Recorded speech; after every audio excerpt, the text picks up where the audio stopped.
Hello दोस्तों, मेरे channel में आपका स्वागत है। आज की कहानी है देवरानी जेठानी। दीपा और नीता दोनों देवरानी जेठानी थी। दीपा नौकरी करती थी और नीता घर संभालती थी। बड़ा पूरा परिवार था, सास ससुर दोनों के 2 बच्चे, कुल 10 लोगों का परिवार।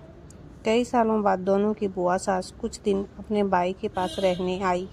सुबह उठते ही बुआ जी ने देखा दीपा जल्दी जल्दी अपने काम निपटा रही थी। नीता ने सबका नाश्ता टिफिन बनाया जिसे दीपा ने सबको परोसा।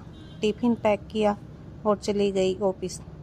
नीता ने फिर दोपहर का खाना बनाया और बैठ गई थोड़ी सास और बुआ सास के पास। बुआ जी से रहा नहीं गया, बोले, छोटी बहू, तेरी जेठानी तो अच्छा हुक्म चलाती है तुझ पर। सुबह से देख रही हूँ रसोई घर में तू लगी है और वो महारानी दिखावा करने के लिए सबको नाश्ता परोस रही थी जैसे उसी ने बनाया हो। नीता और सास ने एक दूसरे को देखा। नीता बोले, नहीं, ऐसी कोई बात नहीं है बुआ जी। बुआ जी बोली, तू भोली है पर मैं सब समझती हूँ। नीता से अब रहा नहीं गया और बोली, बुआ जी, आपको दीपा दीदी का बाकी सबको नाश्ता परोसना दिखा, शायद ये नहीं दिखा उन्होंने मुझे भी सबके साथ नाश्ता करवाया। मुझे डांट कर पहले चाय पिलाई, नहीं तो सबको खिलाकर और टिफिन पैक करने में मेरा नाश्ता तो ठंडा हो चुका रहता या मैं खाती ही नहीं।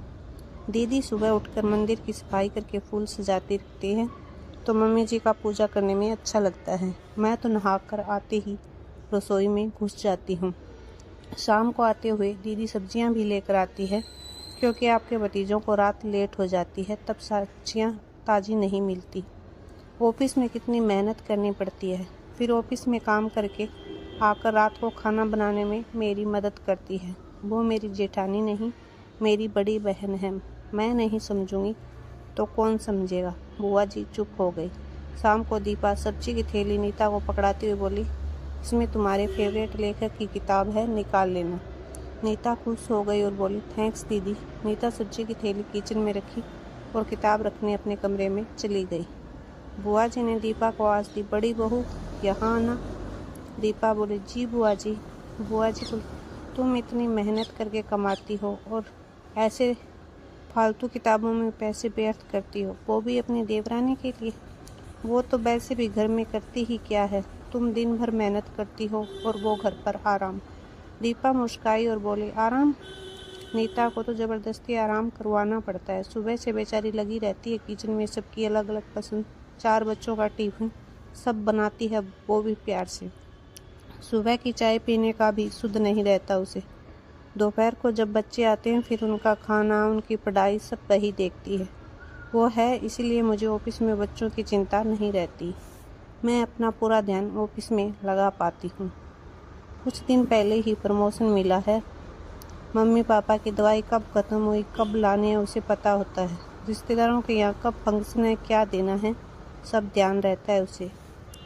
घर संभालना कोई छोटी बात नहीं है। मेहमानों के आप भगत बिना किसी शिकायत के करती है। उसे बस पढ़ने का शौक़ है। फिर मैं अपनी छोटी बहन की छोटी सी इच्छा पूरी नहीं करूँगी तो कौन करेगा। बुआ जी की बोलती फिर बंद हो गई। दीपा वहाँ से उठकर चली गई।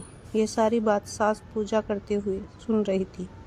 बुआ जी के पास आकर बोली, जीजी, ये दोनों देवरानी जेठानी सगी बहन जैसी है और एक दूसरे का अधूरापन पूरा करती है।